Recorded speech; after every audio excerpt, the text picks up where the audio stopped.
Bueno, esta es la segunda parte del tema de inmunología. Vamos a completar la respuesta inmune con la actividad de los linfocitos de tipo B. Y por último, el tema se completa con los tipos de inmunidad y las alteraciones del sistema inmune.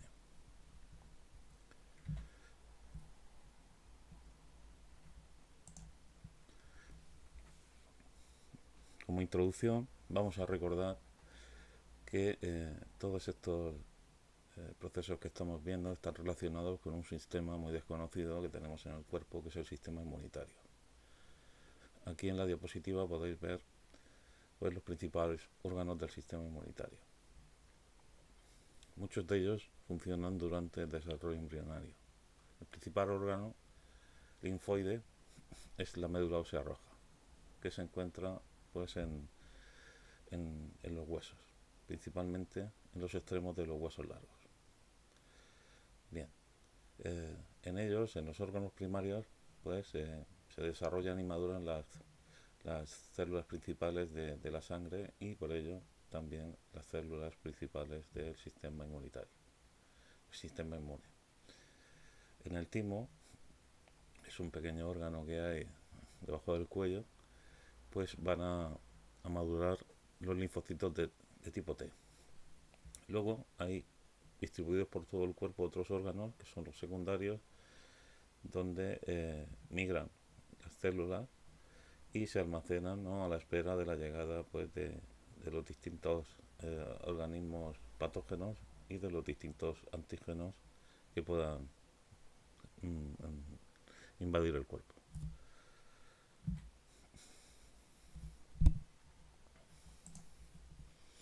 Aquí hay un esquema pues, donde se ve cómo la médula ósea roja pues es el origen de todo y cómo los distintos tipos celulares pues van emigrando de un sitio a otro, ¿no?, para formar los distintos tipos celulares del sistema inmune.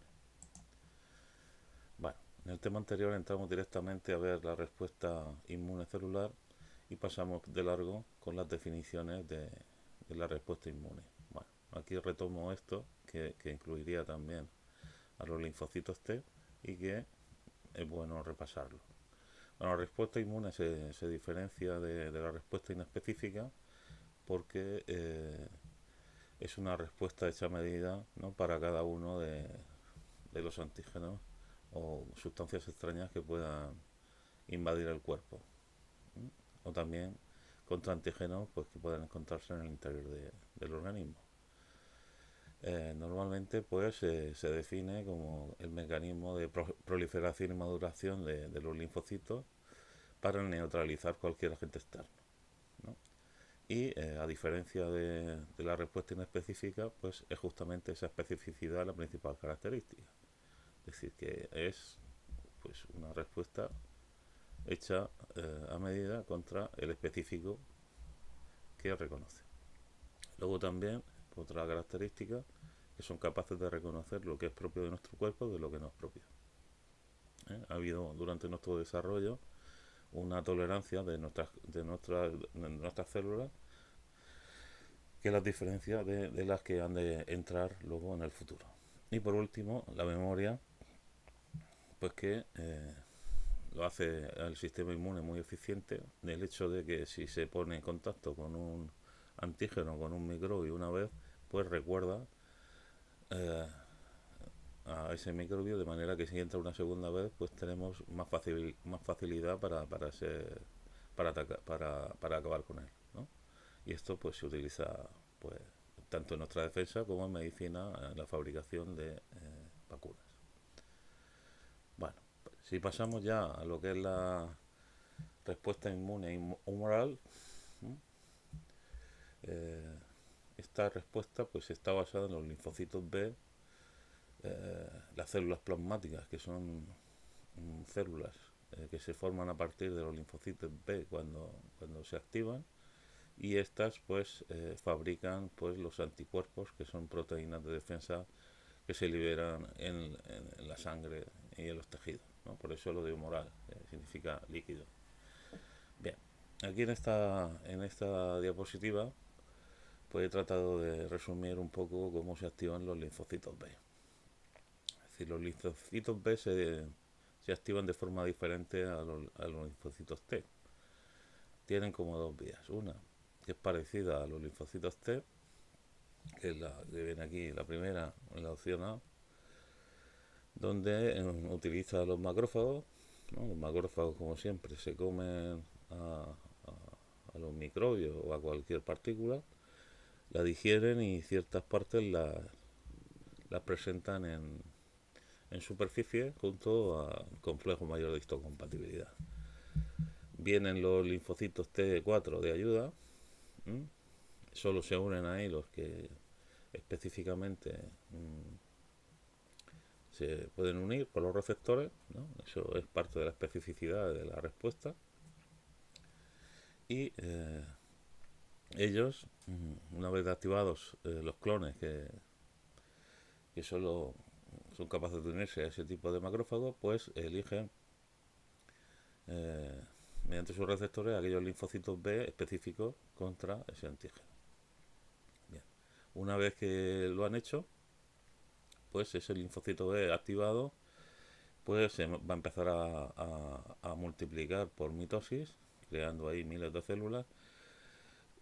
La mitad de esos miles de células van a formar células de memoria que van a quedar en el torrente, son de larga vida y se van a quedar en el torrente sanguíneo para futuras invasiones.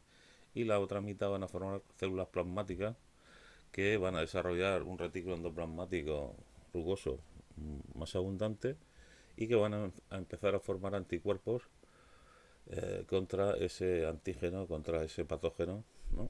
Que van a desencadenar distintas reacciones que van a acabar con distintas estrategias con el patógeno. Eso sería la primera forma de activación de los linfocitos B. Luego hay otra más corta, porque los linfocitos B también tienen la capacidad de unirse directamente a los antígenos o a los microbios. Bien. Y es que los linfocitos B tienen en su superficie tienen unos receptores que son capaces de unirse directamente a los antígenos de los microbios, bien por separado o bien en el microbio. Entonces el linfocito B, cuando ocurre esa unión, pues se activa. Bien. Decir que esos anticuerpos esos receptores de membrana son igual que los anticuerpos que luego se van a liberar. El anticuerpo B se activa y, como antes, pues va a empezar a dividirse por mitosis muchas veces, y la mitad de las células van a ser células de memoria que van a permanecer tiempo en el torrente sanguíneo, y las otras células van a formar células plasmáticas que van a formar anticuerpos. Bien. También en esta diapositiva se ve como en esta activación directa, ¿no? Se ve como previamente a la presencia del antígeno hay una serie de familias de linfocitos B inmaduros, ¿no? Con distintos receptores ya previamente. Es decir, en nuestro cuerpo hay miles y miles de tipos de linfocitos B. Eso también sería igual para los linfocitos T. Y entonces, cuando llega el antígeno, solo un tipo de estas familias se uniría al antígeno. Es decir, que realmente nosotros tenemos de forma prefijada todos los tipos de linfocitos B posibles que se puedan unir a todos los antígenos que podamos tener durante nuestra vida. Esto es lo que se llama la teoría de la selección clonal. Y eso es pues, posible, pues aquí hay un proceso genético de formación de todas las posibles combinaciones tridimensionales de los antígenos. Bueno, aquí se ve más claro en este esquema más general, ¿no? Ahí se ve como el macrófago pues se come al antígeno, lo presenta, activa pues al linfocito, se forman ahí de de forma muy gráfica las dos familias de linfocitos B de memoria y las células plasmáticas, y luego al final los anticuerpos. Y también en el centro de la imagen se ve la activación directa del linfocito D. Es decir, que es lo mismo que la anterior. Bueno, muy importante, tanto en selectividad como en los estándares, es la relación que hay entre antígeno y anticuerpo, ¿no? Que hemos visto que la relación que hay entre los linfocitos B y los anticuerpos y lo de antígeno, que hemos dicho pues, que es lo que desencadena la reacción inmune. Bien, ha llegado el momento de definirlo. Normalmente la definición general de antígeno es cualquier sustancia que es reconocida como extraña por el organismo, ¿no? Pero bueno, la definición así más internacional la pongo aquí, pone cualquier sustancia capaz de provocar la puesta en marcha de la respuesta inmune.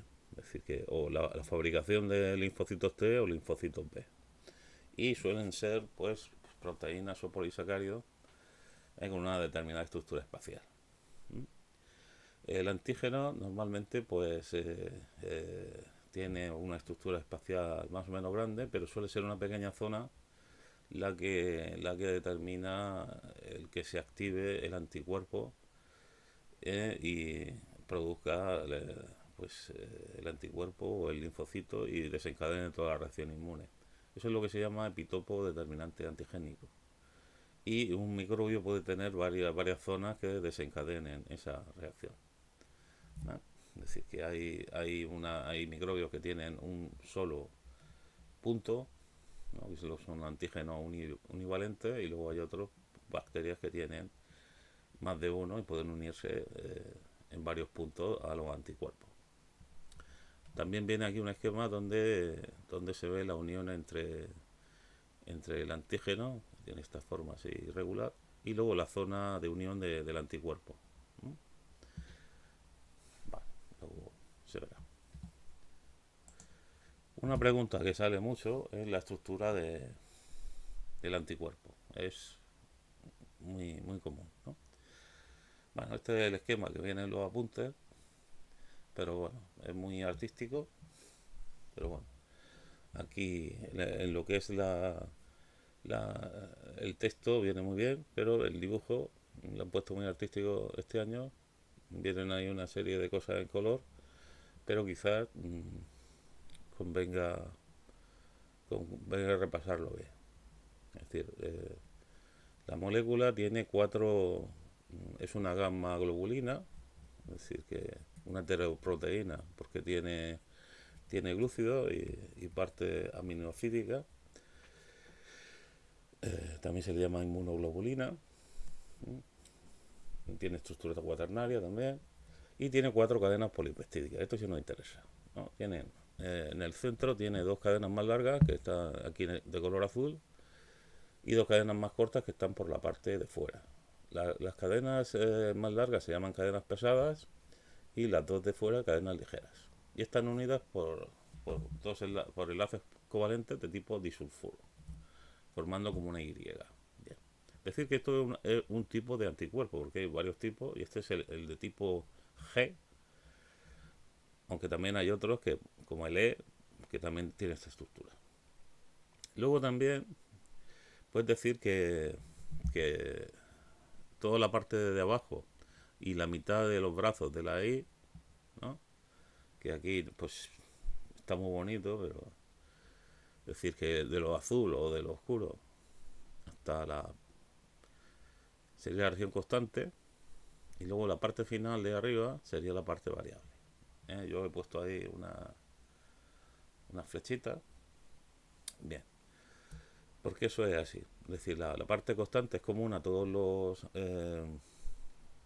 anticuerpos de tipo G, pero la parte variable es la que cambia pues en la unión con los antígenos. Como los antígenos son diferentes, pues claro, esa parte es la que varía de un anticuerpo para un antígeno, y la de un antígeno de un anticuerpo para un antígeno diferente.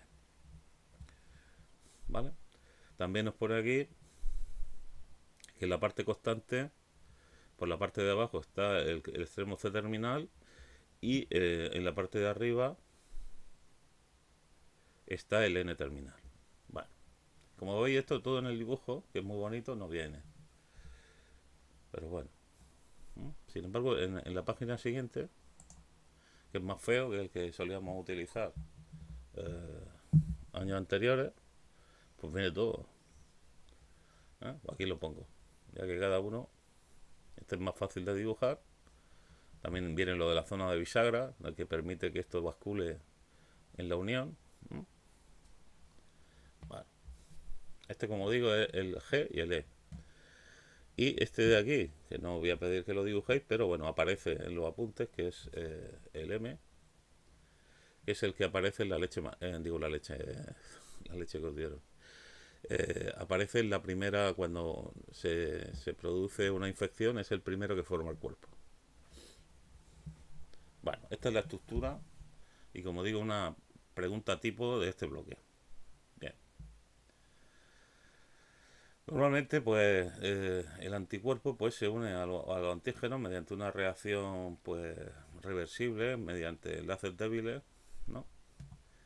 Y pues tiene distintos efectos, ¿no? Esto también es otra reacción, digo, otra pregunta típica de preguntar, pues, al menos dos, hay 5 o 6 tipos de reacciones antígeno-anticuerpo que suele salir, ¿no? Hay también un estándar que va de esto.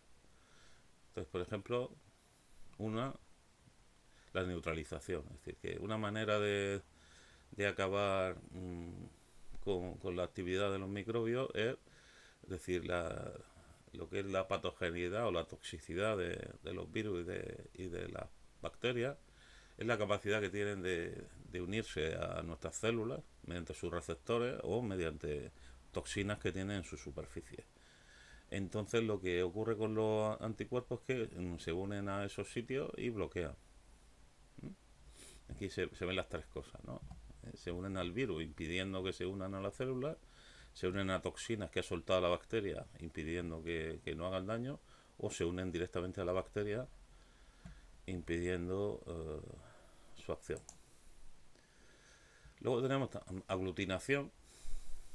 Esto es típico, por ejemplo, cuando nos meten sangre que no es compatible, o por ejemplo determinadas bacterias, pues que esto normalmente ocurre pues que los anticuerpos eh, eh, forman pelotas pues con células, ¿no? Se entremeten y forman ahí grumos, que inmunocomplejos le llama aquí, que vienen luego y se comen los fagocitos. Normalmente la aglutinación se diferencia de la precipitación en que la aglutinación son células y la precipitación son sustancias solubles, ¿no? Aquí se ve, ¿no? Aquí vienen antígenos solubles, no son células, si os fijáis, y los anticuerpos forman aquí como una red que rápidamente es fagocitada por los macrófagos. Luego también, una cosa que hacen mucho es que se suelen pegar a las células por fuera, pero no para, en este caso, para eh, señalar las zonas que impiden la entrada de las células o su toxicidad, sino para indicar eh, que son patógenos y de que son comibles, ¿no? Como en Alicia el País de las Maravillas, donde decía, cómeme, cómeme, ¿no? Pues aquí lo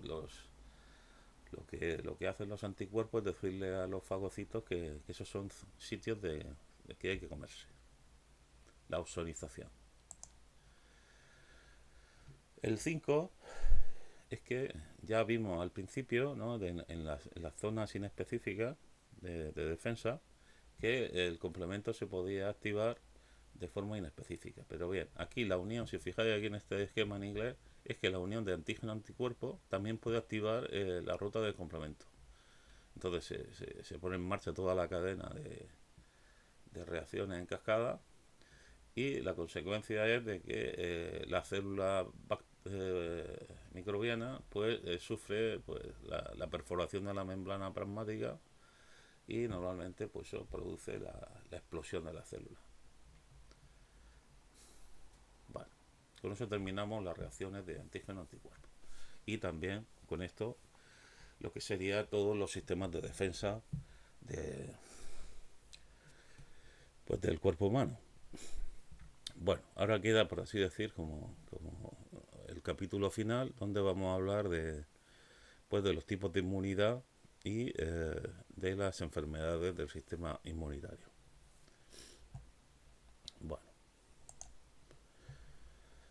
lo primero que vamos a ver es esta gráfica, ¿no? Está aquí puesta la que tenéis en los apuntes y otra que había de años anteriores. Bien, esto pues nos va a servir para explicar, por ejemplo, cómo funcionan las vacunas.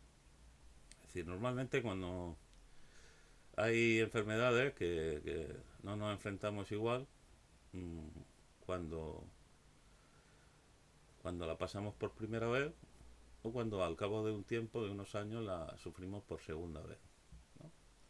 Esto es lo que se llama respuesta primaria, respuesta secundaria.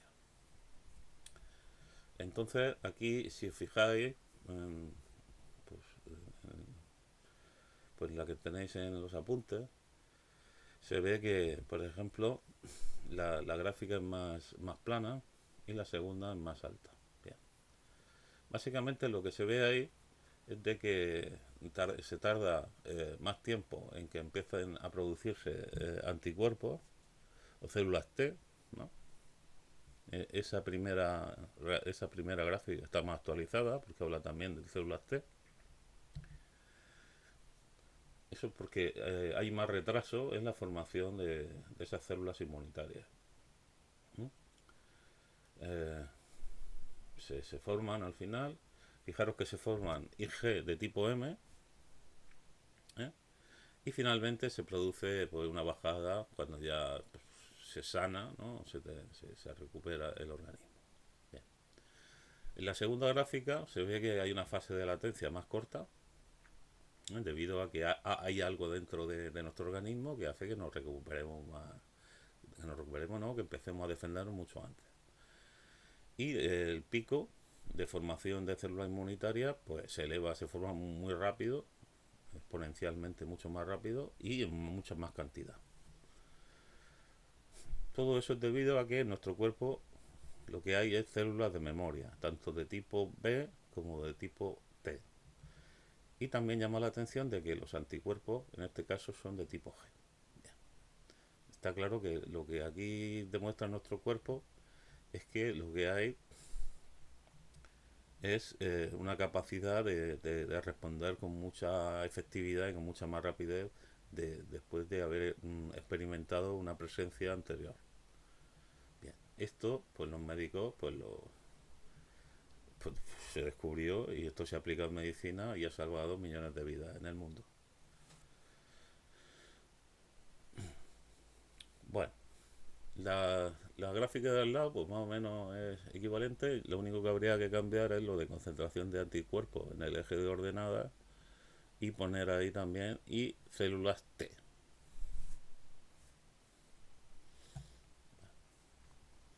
Yo también he puesto aquí inmunoglobulina M debajo del eje X y G también. Bueno, bueno, aquí tenéis el gráfico que puede servir para los tipos de inmunidad que vamos a empezar ahora.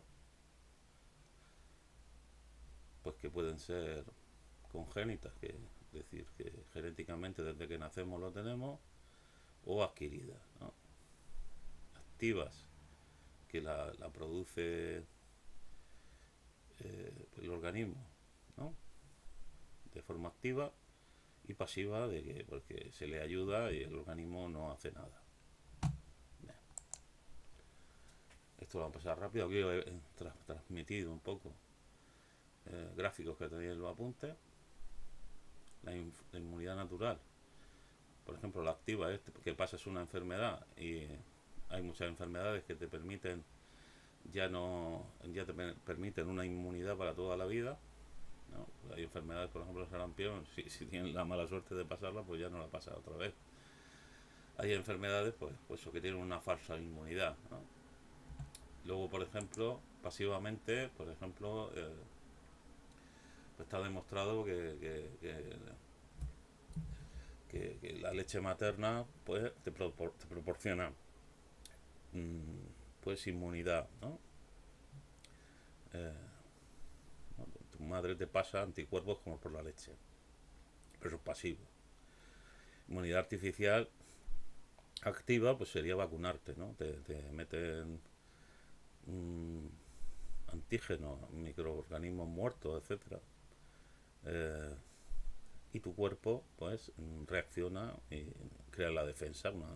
Cuando te los metes muertos es la respuesta primaria, y cuando tu cuerpo reacciona ya cuando entra la enfermedad de verdad pues es la secundaria. Y ya por último el antisuero, que es como se llama así a los sueros inmunológicos, pues te meten anticuerpos bien hechos con ingeniería genética o bien de animales, pues para curar el tétano, etcétera. Bueno, aquí tenéis una diferencia entre vacuna y suero. Bueno, estamos terminando. En cuanto a las alteraciones del sistema inmune, pues así de forma rápida, pues tenemos dos grandes conjuntos. La, la autoinmunidad, que son enfermedades que se caracterizan por porque nuestro sistema inmunológico actúa sobre nuestras células, en nuestros propios tejidos, como la esclerosis múltiple o la artritis reumatoide. Luego tenemos pues inmunodeficiencias como congénitas o adquiridas, ¿no? Las congénitas son de origen genético, normalmente pues son problemas con distintos tipos de células inmunes, ¿no? En general de linfocitos T. Ahí, por ejemplo, recuerdo con cariño pues lo de los niños burbujas, que no podían estar en contacto con el aire. Y luego tenemos inmunodeficiencia adquirida a lo largo de la vida, pues por infecciones como el SIDA, o fármacos, quimioterapia, que también te atacan a todo el sistema de, de defensa, el cáncer, etcétera.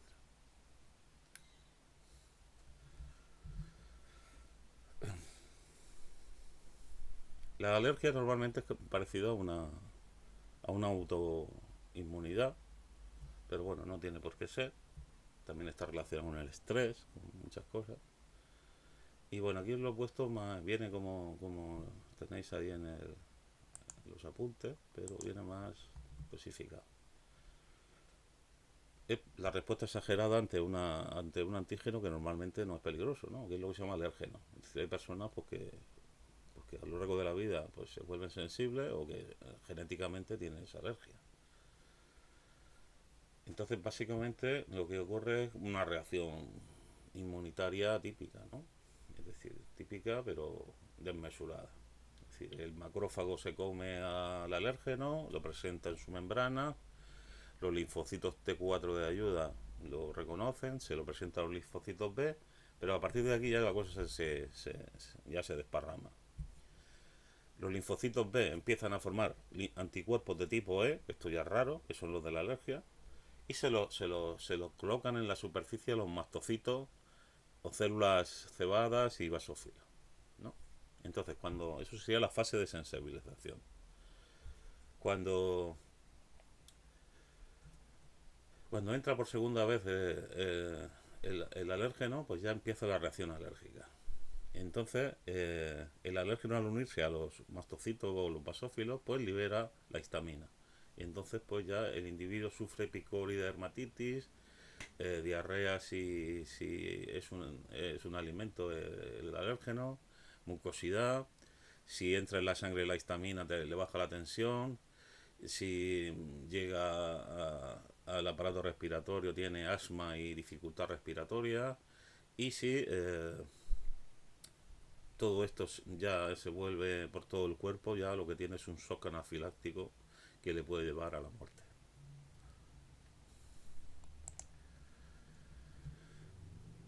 Y ya lo último, pues el SIDA, ¿no?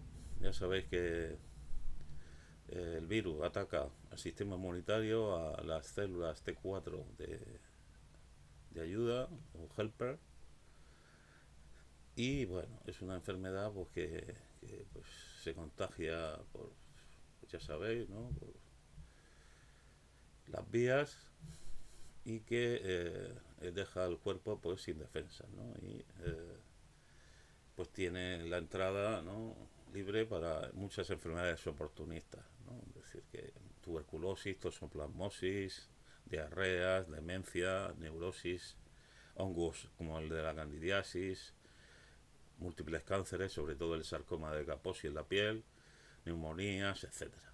¿Mm? Actualmente pues hay mucho avanzado, mucha medicación, pero la muerte pues durante mucho tiempo fue el final de muchos enfermos. Pérdida de peso, etcétera. Bueno, pues con esto y un bizcocho